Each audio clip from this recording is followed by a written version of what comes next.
Boom! We are live. It is Absolutely. The last show of 2020. Let's get 2020 out of here and bring 2021 with that boom. bringing it in with a bang. So, uh, Absolutely. I am Stan Shields, and you are Dr. Victoria Boyd, how you doing this morning? good, and we are System Summits. And we're silly today. Oh, well. Hey, it's the last day of the year, or the last broadcast of the year, close to the last day of the year, right? So we're coming up on it. All right, so for those of you joining us, thanks first of all to replay viewers. Thank you for tuning in and checking this out. And for those of you that might be watching live, we want to say good morning, good afternoon, good evening to you wherever you are in the world and whatever platform you might be watching on. So we are broadcasting live on Facebook and on YouTube on those two platforms. So make sure that you either like, follow, or subscribe, whatever the case may be for whichever platform you're actually watching this on, and share it with your friends. Share it so that others can join us in this broadcast as well. And I guess you would share it if you like it. If you don't like it, you probably won't watching anyway. Have such good information. That's why. Well, when we come, as we're going into 2021, then we're going to start doing some interviews with our speakers that will be at the upcoming summit, right? So why don't you tell us when the summit is so that everybody knows, and maybe we have our link up at the top, or our thing up at the top. They can go to that link. In fact, the pre-registration or wait list is open now. So yes, System Summits is a program of the Philanthropreneur Foundation. It evolved out of the pandemic, literally. Even though we had thought about doing a virtual conference, it wasn't coming together as quickly. You know, I want things to happen now, but the pandemic really pushed and was the catalyst for businesses to see that virtual space can work for them, because they were very resistant, pushing back and sort of saying they had to be face to face. But we all have had to experience this virtual platform, and they now see how valuable it is as an education and teaching tool. And so we will have some dynamic speakers presenting some educational tips, strategies, and insight January 27th and 28th. Coming up, that's a Wednesday and Thursday. You can register and have free registration for 48 hours. But if you want lifetime access to, I'm telling you, these are going to be valuable presentations. You need to upgrade to the All Access Pass, or even better value, join the Summit Club and get a full year's membership of 4 complete summits, and it'll take care of you. You can put it on your calendar, which we'll be talking about today, and you can schedule your learning process out for the rest of the year. Mm-hmm. And you talked about how these are very valuable presentations. So the strategy behind the presentations that we're bringing to people are that they are able to walk away with actionable items from every presentation. So it's not a big pitch fest where somebody's just trying to sell you something. This is where people are bringing to you very valuable, actionable items that as soon as that presentation is done, you can literally walk away and start to implement these items into your business. Yes, right? And that was an important criteria of even selecting speakers, that they understood that the content needed to be content driven, educational in its baseline. That's because the mission of the Philanthropreneur Foundation is to build capacity through education, awareness, and resources. And System Summit does and meets all of those criteria. So I'm excited to bring you another edition of it. We are bringing them every quarter, January, April, July, and October. And so we'll be kicking off 2021 with System Summit on January 27th, 28th. Go sign up right now at System Summit. No, don't leave the show. That was a lie. But remember that website and after the show, because we're going to have some great tips for you today. And passion, purpose, and profits. That's the theme behind this summit for this year, and each quarterly summit has its own theme. That's what I'm trying to say. I think, Yes. right? I know Okay. April will be money mindset. You know, how Okay. do you value money? And I don't remember July. That's okay. They each have themes, but and they're all valuable themes. Passion, purpose, and profits tends to be one of my that's where I'm sort of grounded. That's how the Philanthropreneur Foundation evolved out of passion, purpose, and profits. That's the name, Philanthropreneur, the two coming together. And so it's all interwoven and has meaning with each other. So passion, purpose, and profit is what we do. Can I just throw in a new program I have? Well, before you throw in the new program, because I want to ask you about that, but before you throw in the new program, let's stay on System Summits for a second, and let's tell them about the journal that you created for System yes. Summit. Well, thank you, Stan. Yes, it is available on Amazon right now, and I would really recommend ordering it right now because Amazon is way backlogged. Usually you can get a copy of any book that I have out there within 2 to 3 days. I ordered the journals a couple weeks ago, and they won't come until January 15th. So they might speed up, and I know the very first order usually takes a little bit longer, but I would order it. It's on Amazon, or if you do systemsummit.com/journal, that's the link that will take you to the Amazon page. There it is. Journal is a great tool, not only during the summit, but anytime you have a meeting, any type of business meeting, because it's broken down into your 5 core areas: project management, marketing and finance, human resources, accounting and finance, and business development. So if you're talking about that with networking, put the notes in the different areas, and you always have everything organized. It's a system. It's a process for you to keep your notes. It's big enough that it should last the entire year. Otherwise, go back and buy another one. Just because the front cover, you can put the date and your name on it to personalize it. But also $5 of every journal that you purchase goes toward the Philanthropreneur Foundation. So you're also giving back. Nice. Very good. Cool. Now, you did create a new program. So what is this new program? Still under the Philanthropreneur Foundation, I have come across and have helped so many people that are writing books, want to be authors, and they just find it tedious. They get really discouraged looking at the time it takes to write a whole book, gathering editors, proofreaders, how to get the interior formatted, the cover design, all of those things and are tedious, and the cost of just getting it published. And so they get discouraged. And so I created, especially for those businesses that are doing and having impact in the community, they're helping nonprofits, they're doing community projects. I'm asking for you to tell your story, to write a chapter, 2,500 to 3,500 words, and tell your story of how you're doing it, because my audience, Philanthropreneur audience, needs to hear those stories to spark them to do the same. And when you do that, you become a published author, because this will be a book that is published. It's an anthology. Each book will have 10 featured authors, so it's not going to be overloaded with 20, 25. You're not going to get buried in the crowd. And you'll have a full chapter to yourself. You'll be featured throughout different social media. Plus, I give you a full marketing toolkit so that you can then promote that you are now author. So I am excited about this program because it's something that a lot of folks have been looking and struggling with, looking to find a better way to do it. And I think as a new author or just breaking into it, this is a great way to get that term author. But if you go on philanthropreneurfoundation.org /author-program, I know that's hard. I'll post it on our channel and on our page. You will see all of the benefits for your business that being an author can bring towards you. It's very, very valuable. I say check it out. If you have questions, shoot me an email.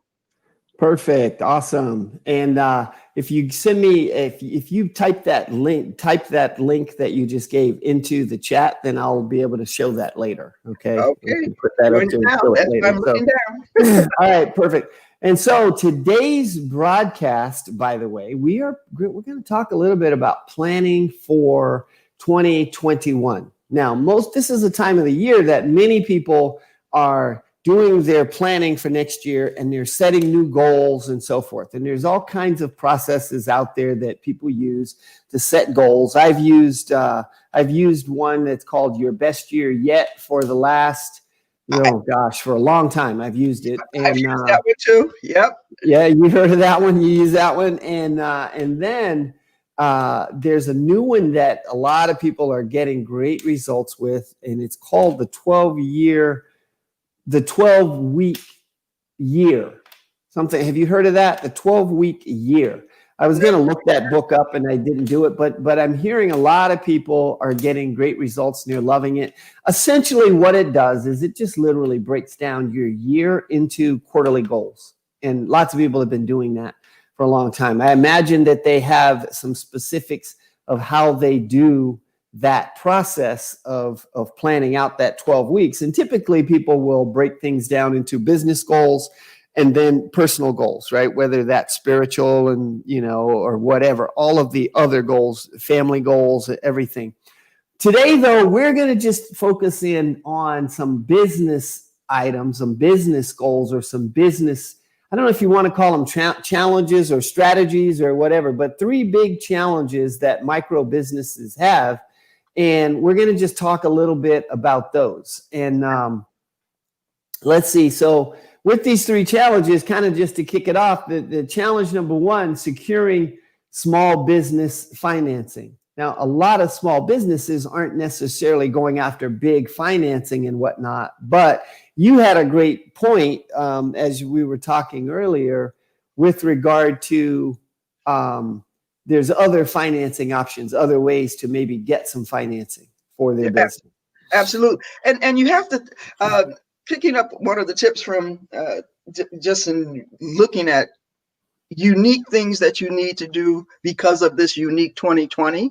2021 is going to be different. And so generally most small businesses rely on their customer base for financing. Mm-hmm. There are grants and other loans out there. Many small businesses don't really like to look at loans because of the requirements. Many banks just turn down the really small businesses. But with the pandemic came some opportunities that really, I'll say, widened the playing field or opened up some opportunities and made those that generally aren't eligible at this point. Even if you don't have employees, that's what the PPP was, the payroll for employees. I know I didn't say it right, but there are other payroll protection program. Yeah, that thing, I didn't know. But there's now loans or financing for home-based businesses or independent contractors, and both you and I are both in that category. I know I am. And we didn't think initially we were not eligible. There wasn't even a category, but there is a certain criteria, and you need to research which ones and how home-based businesses or independent contractors, which generally are, they are those micro businesses, what you need to do in order to secure one. I'm not guaranteeing anything, but they are out there, so you need to research them. And so there is financing, even, and I didn't mention this before, but even a for-profit business, small-based business, you can get sponsorships of other businesses. If, yes, you promote there, or like we're doing this podcast. Eventually, I'm waiting further into 2021 when we have a nice show deck or episode archives. Eventually, we will have sponsors for this show. Yes, we are a nonprofit, but anyone who has a show like this where they're reaching out and doing continuous broadcasts, you can bring on sponsors. Great example. Well, see, now I'm going to, Angel Tussie. one of her shows, she talked about this tea she got. That became a sponsor. They became a sponsor, Oh, and that's right. she gave a whole pitch Mm-hmm. on this tea. Mm-hmm. Mm-hmm. So businesses can work that way. You just have to think outside the box. Mm-hmm. You know, Mm-hmm. you have to be unique in these unique times. So that's another way of securing financing. And also, what Mm-hmm. are your revenue centers? Mm-hmm. I'm Mm-hmm. sure we've heard over and over, you have to have multiple revenue streams. That doesn't Mm-hmm. mean starting a whole new business. Right. That's looking at what you're doing and how can you offer additional services that layer together. And that's Exactly. System Summit, Philanthropy Foundation, author program, webinar secrets. All of those are connected, but they're all separate programs. So Mm-hmm. Mm-hmm. if you want Well, some ideas, contact us. yeah. Well, I think it's worth it to chat for just a tiny bit more about that whole concept of multiple revenue streams, right? Because many people, you hit it, but I want to make sure that we don't just gloss over it really. And that is that, many people think, oh, the revenue streams, that means I have this business that's over here doing this thing and this business that's doing this thing, and they're totally unrelated. And if it's just you, that means that now your time gets divided between these two very different businesses, and you're kind of clashing because you're not going to be great at either one of them. Right? You have to think strategically. Right. You have to. How do they align? How will one support the other? Mm-hmm. I like your business model. All of yours are data-driven, digital format, automation. They're different tools, but it's all with the thread of automating your business. That's right. So That's right. So like I said, you have to think strategically, and many people just, oh, that sounds great, and they'll go and jump on something. Well, it's the next shiny thing, right? So, but I'll tell you, the one that I felt like I did the best at was in my martial arts school, because you think about martial arts school and you think, okay, you do lessons for people. Exactly, right? Well, we do lessons, but we also had different programs. So people could go into my Black Belt Club or my leadership club. So while we're still just doing lessons, I gave you a higher learning experience. I gave you a new fun experience. And then in the leadership program, we taught you how to teach martial arts. So now you went beyond just learning it for yourself, but you learned how to teach it, right? And then we added like seminars for weapons if you wanted to learn how to do more weapons, or we added seminars for self-defense stuff, but it was a whole different thing that wasn't a part of what we already taught. So literally we just kept layering on. All of it was martial arts lessons, but we kept layering on new experiences, different experiences, all of it that was related to it. And that thing just grew our revenue. Yeah, and that's called scaling. And that's the difference between growth, business growth. And we talked about this on another show, that scaling is taking what you have and enhancing it. Whereas business growth is adding more employees, adding more outlets, or brick and mortar sites, or whatever.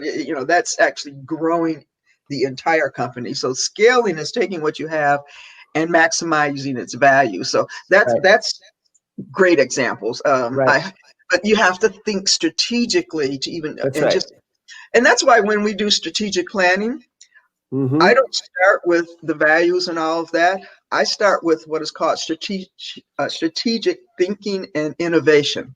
What are some out of the box ideas that this organization could possibly implement? And it gets that whole creative cycle started. Then you go into strategic planning, where it's actually, okay, now how do we do it? Right. All right, so let's go on to challenge number 2 then, attracting potential customers. Now, this is one of my favorites because this literally leads right into this whole marketing automation thing, right, and all of that. But I think that a lot of micro businesses aren't really tuned into the concept of attraction marketing. How do I attract the customers that I'm looking for? Versus I have to advertise to go find these people, right? Or the normal sales tactics of the cold calling and whatever, right? let's go back to the long-standing phrase. You have to like and what I see. I've forgotten it now. It was know, in like, and trust. There you go. There you go. Know, like, and trust. You have to know, like, and trust. And so even the recommendations in this number 2 challenge, you have to know them. Okay, Mm-hmm. so you need to get out and network and Mm-hmm. actually talk to them, not about business. Mm-hmm. And that's and one crucial thing you want to remember, especially when you're networking, meeting someone for the first time, don't try to sell them. Mm-hmm. I mean, I hate to say it, but that happened yesterday. Don't try Mm-hmm. to sell them. Get to know what they're interested in. Get to know, more about them, and then try that. But also networking and just getting to know. There's different ways for people to get to know you. Mm-hmm. Have your Mm-hmm. face out there. How about writing a book, becoming an author? How about being a presenter in Systems Summit? That's right. You're not Right. talking to them one-on-one, but people are getting to know you as an expert and authority, someone that has something of value to offer, and therefore they are compelled. It's almost like a call to action that they That's want right. to connect with you. That's You know, right. That's right. So I want to throw out some statistics with regard to what you just said there. People don't realize that 2% of buyers make a decision on the first contact. Only 2%, which means that when you think you're going to, if you're going to make that sale on that first contact, that means you got to talk to at least 50 people to get one, right? Yeah. Out of that, okay? 3% are going to buy on the second contact, 4% on the third, but 80% of people buy somewhere between the 5th and the 20th touch. So that speaks directly to what you just said of getting to that know, like, and trust factor, right? It takes multiple touches. It takes multiple interactions with people so that now after those fifth, and I'm seeing this a lot. I'm seeing this with all this networking that we're doing through Blitzer and everything else, that it's now that we're hitting that somewhere between that 5th and that 20th touch that more people are saying, hey, tell me more about this email marketing. Tell me more about how I can market over on social media, or, what do you mean by attraction marketing? Tell me more about that, and what do you have that can maybe help me with that? That starts to happen. Absolutely. And there's a great analogy that I actually used in a conference several years ago. It's called the 12 steps of relationship building. And how it really even kicks off. I won't go through all 12. It says, when you meet somebody, would you kiss them on the first date? Well, some people say, well, yeah. No. But on the first date, you would not ask them to marry you. There's a whole process you go through before you make that connection. Right. Becoming a customer is like making that personal commitment. And so you don't do that. There are some of the steps go really fast. In fact, I'll find it and post it on our page. But it is a process that even if you don't think about it, you actually are going through 12 different phases as you build a relationship. And I've always remembered that and just say, yeah, well, you're not going to kiss on that first date. So, it's thinking about the process once again. System Summits, systems and processes. And so That's networking is a process. Our Blitzer, that's a great way to do one-on-one connections with 5 or 6 or 7 people every Tuesday morning. That's right. And speaking of Blitzer, so we'll put that Blitzer link up there. Hey, we have a reason for saying everything. That takes people right over to it. But let's talk about some of the other things, though. Is like, one is having your website up, and websites these days, you can get websites almost anywhere, right? But once again, what you said makes a lot of sense, and that's be strategic about it, right? Because you can go get a website. I literally was on a website yesterday.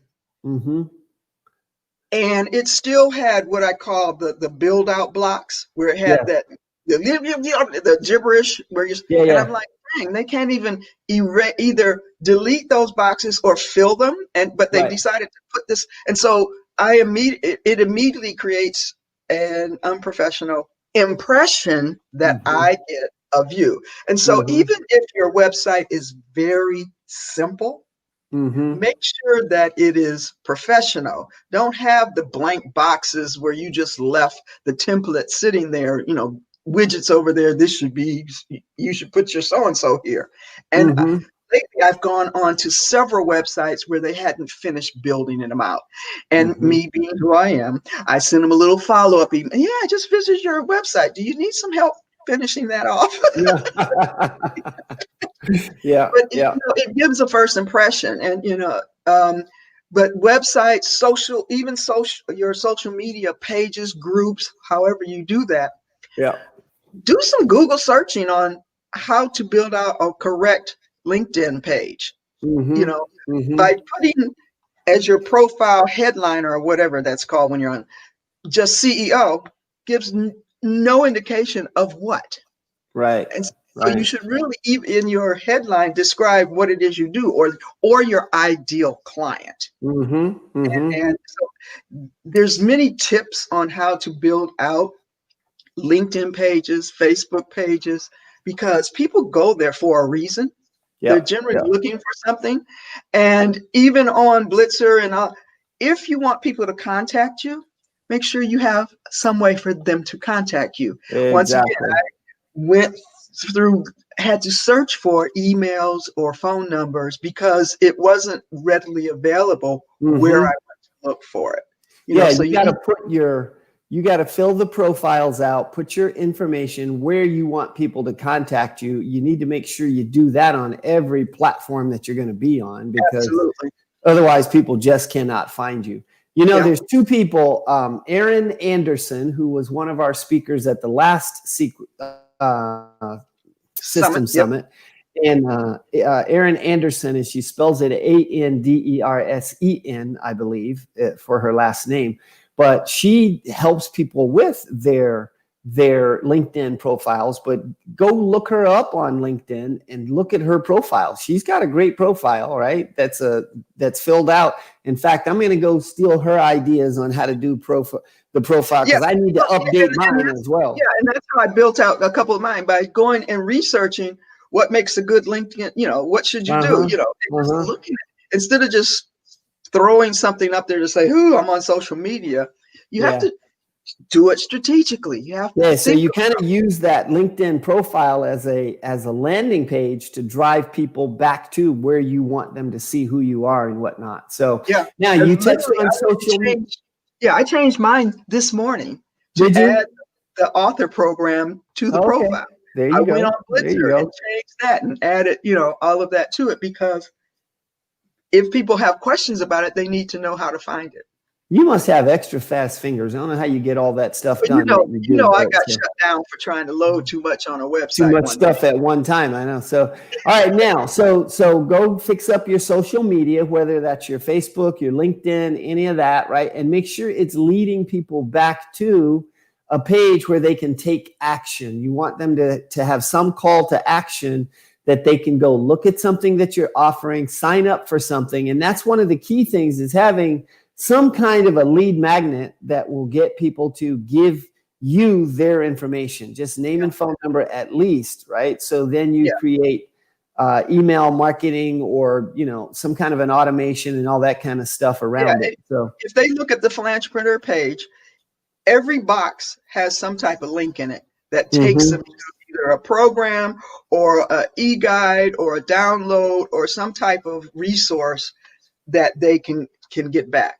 And so the main page is almost like a resource toolkit, but then there's a whole nother resource toolkit on there. So All right, so now I'm going to show them this. This is the link to Now Site. If you've never heard of it or seen it, it's a great tool that actually that I've just added to my toolbox to help those micro businesses, small businesses that aren't technically oriented, but need a tool that can help them with social media, website, internet marketing, the whole thing. It's all of it. But that's a great little intro that kind of gives you like a 7-minute intro.